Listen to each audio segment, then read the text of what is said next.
The Twelfth Insight by James Redfield, Chapter 1, Sustaining Synchronicity. All right, going into it, we discover it's a similar plot to the other books, and the book begins with the main character, John, is driving, recapping the journey of all the books thus far, setting up the next adventure. Then he gets the call to action where Will asks John to join him on another adventure to find a document, this time in Sedona, Arizona. And then synchronistic events start to happen where he's running into total strangers, all talking about the same thing, the secret release of an old unnamed document, and the same dilemma, how to maintain synchronicity. And then it goes into a recapping of the books. So recapping the first 9 insights, being spiritual is more than merely believing in some deity in the abstract. It entails the discovery of another entirely different dimension of life, one that operates solely in a spiritual manner. Once one makes this discovery, one realizes the universe is filled with all sorts of fortuitous encounters, intuitions, and mysterious coincidences, all pointing to a higher purpose behind our lives, and in fact, behind all of human history.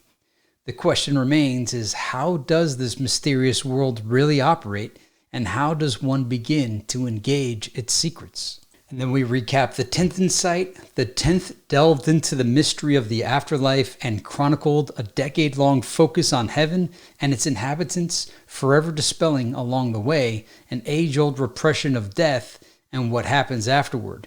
Once that block was lifted, an exploration of everything spiritual seemed to begin. And then he recaps the 11th insight. The 11th, born of a collective knowing that we are all here to participate in some as yet undefined agenda, a plan of some kind.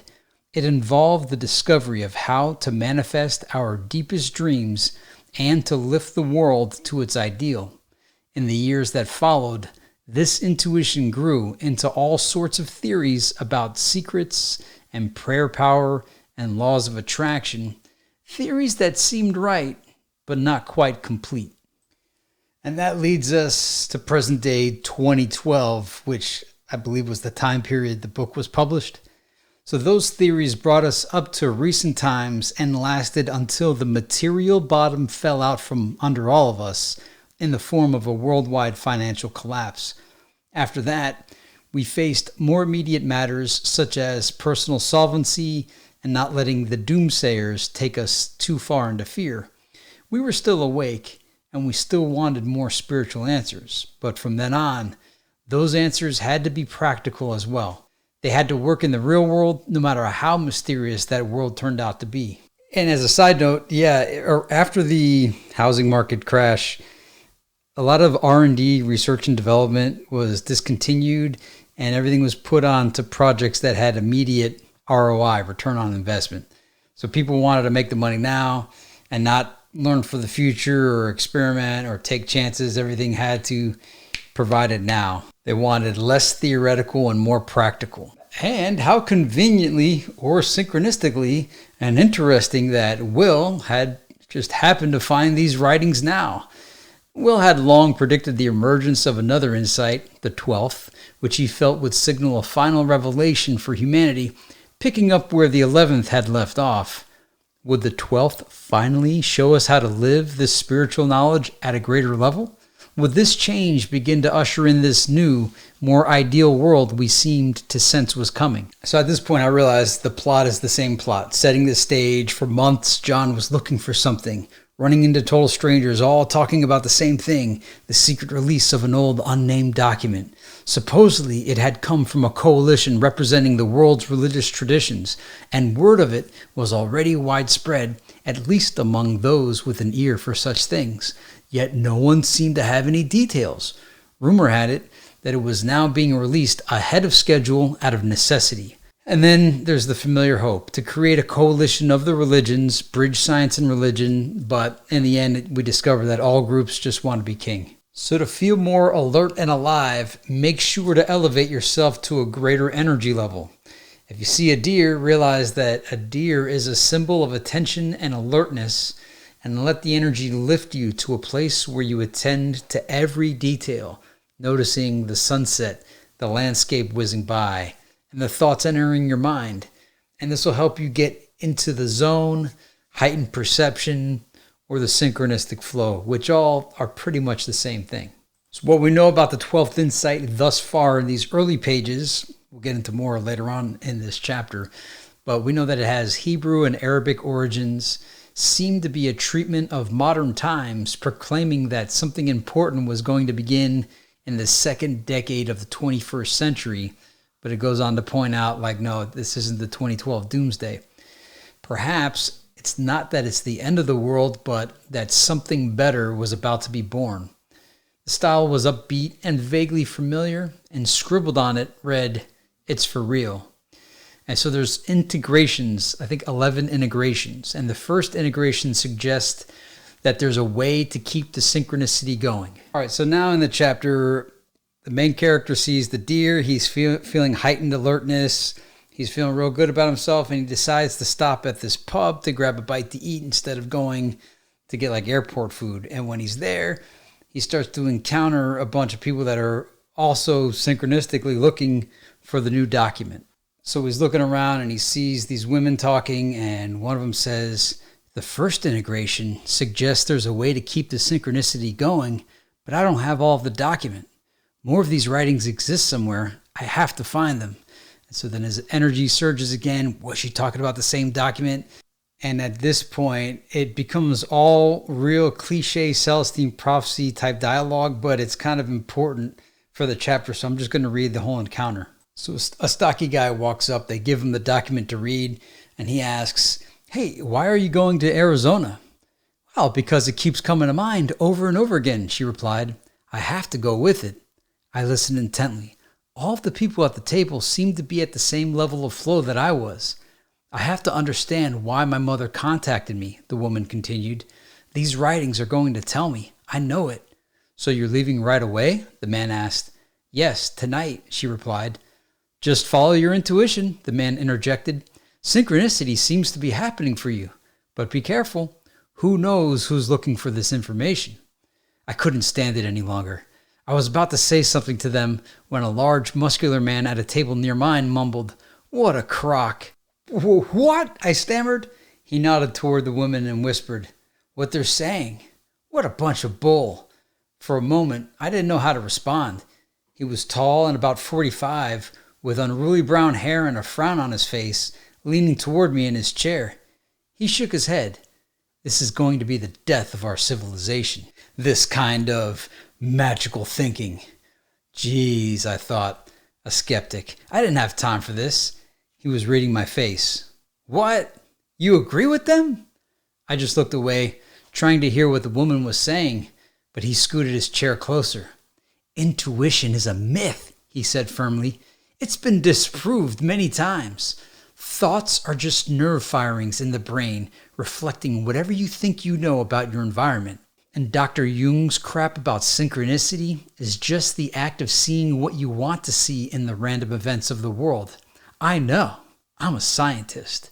He grinned slightly, seemingly pleased that he knew the origin of the theory of synchronicity. I, on the other hand, was getting more irritated. "Look," I said, "I'd rather not talk about it."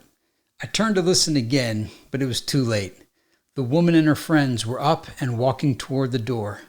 The skeptic gave me a smirk and then got up and walked out as well.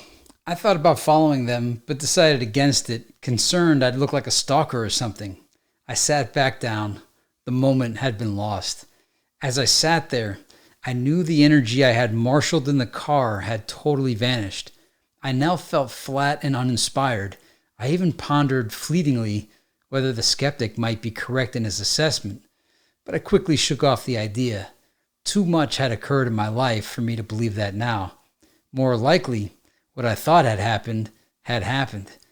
I was on the verge of finding out more about the document when I was bushwhacked by the bane of my life, a skeptic out to debunk everything spiritual. All right, then Will finds him and they start to catch up. Will mentions that the document is unquestionably authentic and probably dates back to the 4th or 5th century, and that the document says we're in some kind of a race here, and that the fragments are popping up all over the world. Apparently, whoever is releasing the document is sending selected parts to various people with some end in mind, and that's all that he knew. They were going to go to Arizona, and that it describes many abilities humans haven't developed yet. And that's what the document seems to be all about, that each part is devoted to what it calls the integration of spiritual knowledge, and it refers directly to the insights of the old prophecy. And it's some kind of companion piece, like a guide, and that there's 11 parts of the document floating around out there, each devoted to a particular integration of knowledge, and it talks about a 12th insight. The document says that each integration must be actualized in order, one after the other, beginning with the first, learning to sustain synchronicity. All right, that brings us to the final 4 pages, which I might as well just read it all. So Will slowed the car and exited the freeway, saying he wanted to concentrate. He noticed a little side road just off the ramp and backed in and turned the lights off. The document speaks very directly, he began. It says that during the current period of history, the easy material life will get harder with widespread financial and social disruption. Yet it proclaims that all the challenges are evoking an even greater spiritual awakening in us, where we can realize many new abilities and perceptions. But each of us has to make a decision. Will we embrace this deeper spirituality or go into fear and foreboding? It is a challenge of courage, but also of practicality. In some sense, events are forcing us to put our beliefs into action. The only way to survive the level of turmoil we are facing in the world is to pursue life in a different way. It says the first ability that will manifest is our being able to sustain synchronistic flow. When the mysterious coincidences come more frequently, we'll eventually learn that we are guided, even protected from the dangers of this historical period. He paused and caught my eye in the dim light. There's more. The document says that those of us early on who discover how to sustain this flow and integrate this knowledge will make it easier for others to open up to it later, just because of the influence we have. But on the other hand, if too many of us fail to move forward in this regard, the knowledge might not be actualized at all and could be lost to history. It says that? Yes, exactly that. He smiled at me in a sympathetic way. That's how important it is, he continued. Yet, we all have to make our own individual choices. Tell me more. The document focuses on the synchronistic experience first because it is the phenomenon that leads each of us forward. If we make this experience more consistent, then we realize our lives are trying to take off in a destined direction. We feel more alive. Exactly, I thought, more alive. I'd used that exact expression earlier to describe my own experience. And because I had just been thinking of the release of the document, I knew the meeting was beyond chance when I saw the women and heard their conversation. I was meant to be there somehow. Then, of course, the skeptic appeared and the experience was lost. I could feel my energy drop even now just thinking about it. Will seemed to notice. When we enter a flow of synchronicity, clarity and aliveness is what we get. When we fall out of the flow, it is what we lose. The point is, we have the opportunity now to finally reach a higher clarity about not just the phenomenon of synchronicity, but also about our entire spiritual nature. And if we don't, then all our futures and the futures of our children could go in an entirely different direction. So the idea is this. We find the pieces of this document one at a time. Each part builds upon the previous one, so they integrate seamlessly together, yielding both a greater understanding and a higher consciousness and all of these new abilities. The document says when we integrate all 11, we get the final download, the 12th. After that, we'll understand not just the full picture of spirituality in this life, but we'll be able to live it most of the time.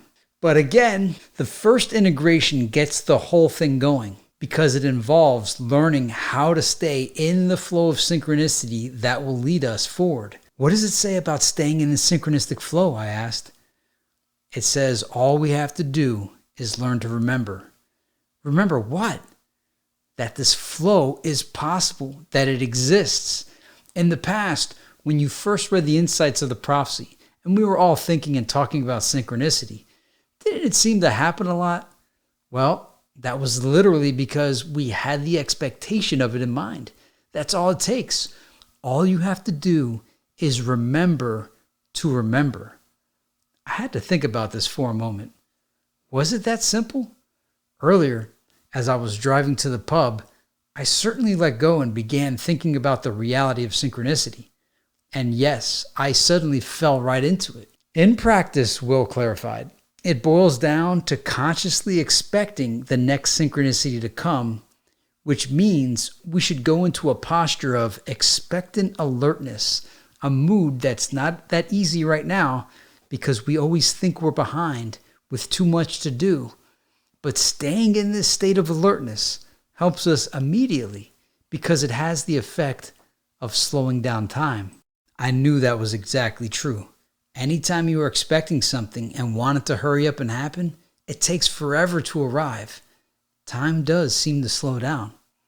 Slowing down time is a good thing right now, he added, because so many of us feel overwhelmed by problems coming at us at light speed. The more we can slow everything down and wait on a synchronistic event to show us the way, the easier life is to handle. So, to begin, we have to put a sticky note on the bathroom mirror or tell a friend to call us first thing in the morning, anything to remind ourselves to set up an expectation for synchronicity first thing each day. Eventually, it becomes a habit, and once all the mysterious coincidences are happening and our destiny seems to be unfolding, all that is left is to stay in the flow. And to do that, we have to learn to communicate what's going on with us to others. What? Think about what happens when we lose the flow, he explained. Doesn't it occur because we hit some situation where we have to interact with others who aren't in a flow and who can't readily see the meanings we are seeing? The effect is to knock us out of it altogether. I thought about what happened to me with the skeptic. It was certainly true in that case. When I'm in the flow, I said, I usually try to get away from most people so they can't knock me out of it. I know, Will said in a mock accusatory tone. Are you saying, I asked, that I should have taken the time to talk with that skeptic, even though that's not what I wanted to do? No. I'm suggesting that you should have been open and truthful with him, maybe asking him to wait a minute while you talked to the people at the table. He was needling you, but you didn't lose your flow because of him. You lost it because you didn't find a way to honestly communicate who you were and what you were doing. I don't think he was interested in hearing anything from me. You're missing the point. I'm not telling you to defend yourself or to convince him of anything. You just have to give him the truth of the situation as you see it, with the main purpose being to keep yourself centered in the flow. If he'd walked away or thought you were rude, so be it, but you would have held your flow. Again, he paused dramatically and then said, and by handling it that way, you would have also stayed open to whether he had some information for you. You know from the old prophecy in Peru that you must treat his perceived interruption not as a threat, but as a potential synchronicity itself. In the long run, perhaps, being of equal importance to what you were learning from the woman. The reminder both jolted and invigorated me at the same time. If I was getting all this right, then telling the truth of one's situation, whatever it happened to be, kept the flow going. And primarily because it kept one centered in the clarity of one's own deeper life experience. Again, I had to question whether it could be this simple. When I voiced the question to Will, he chuckled and said, it's as simple and as hard as that. And if you want to follow through with finding the integrations, you have to start by concentrating on telling the absolute truth to yourself and others about what is happening to you, no matter how esoteric it gets. As I continued to think, Will started the car and pulled onto the freeway again. After a short distance, he moved into the left lane to avoid a car parked on the right shoulder. Inside was the silhouette of a lone driver. Light flickered across his face. That's him, I stammered, not quite believing it. The skeptic at the pub. That's him. Will looked back. Are you sure? Yes. As we watched the man pull onto the freeway and took the first exit, he came to. Will glanced questioningly at me. What? I asked. You look like you're more in the flow now. Perhaps you're being given another chance. You mean to talk with him? Well, Will said, looking at the dash. You wanted to know where the woman you saw was going, and you said he was talking to her in the parking lot. We need gas, so we could go back and find him. I looked at Will and nodded, not exactly liking it. Okay, I'm in, but I'm not sure I'll know what to say to this guy. Just tell him the truth, Will said, that you believe meaningful coincidences are real and occur for a reason. And this is the second time you've crossed paths with him. All right, well, that wraps the coverage of Chapter 1, Sustaining Synchronicity, of the 12th Insight by James Redfield. If you're not already subscribed to the Celestine Prophecy 12 Insight Study channel, consider doing so now.